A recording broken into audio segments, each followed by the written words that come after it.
ask anybody who owns a dog if their dog has any sort of fears, you're probably going to get a variety of answers.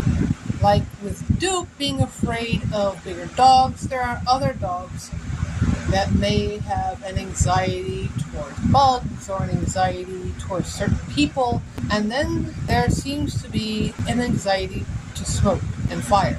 I'm in the camp that believes that it's instinctual in dogs, but in Duke's case, I believe it was actually man-made.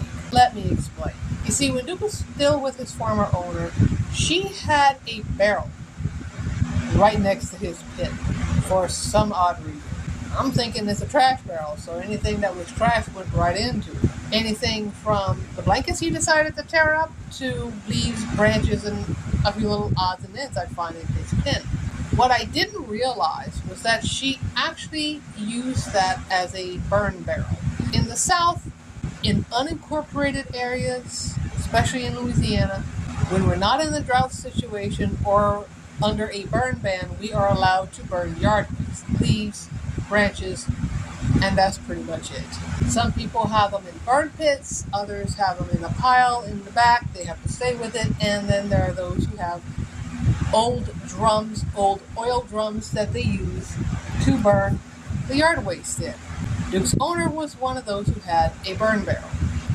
Now, the funny thing is about that burn barrel was every single time she was using it or decided to burn stuff, it was always at 5 in the afternoon.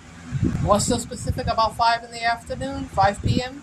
was the time I was supposed to bring Duke back home, regardless of what was going on. I would try to keep Duke at my house as long as I possibly could, but 5 p.m., she wanted him home, no matter what. Well, I used to have to put a towel over poor little Duke's head so he wouldn't see the smoke, carry him through it, and put him in his pen. The poor little thing was always cowering in a corner. He was scared, deathly afraid of that smoke. I don't blame him, honestly. I'd be afraid of smelling smoke and seeing smoke too, especially if I thought it was my house and it was burning down. But that fear has actually stayed with the poor dog. And there have been plenty of times where he smelled smoke. We didn't, especially in the wintertime. He starts to bark. He starts to howl. You can tell something's wrong. He keeps going to the front door, coming back to us, going to the front door and coming back to us, trying to get us to get out of the house. It never misses. Either somebody's burning or somebody's chimney is on.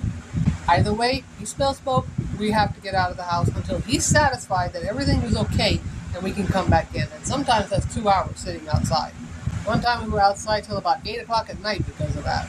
Now don't get me wrong. I appreciate the fact that he gets us out of the house. Smart dog. I'll give him credit for that. But I just wish that his being alert to smoke didn't happen the way that it did. If you missed last week's Duke's story video, you can find it right here. And for more stories about Duke's life, you can check out this playlist right here as well. Remember to bring some joy, laughs, and smiles to somebody's day. And we will see you in our next video.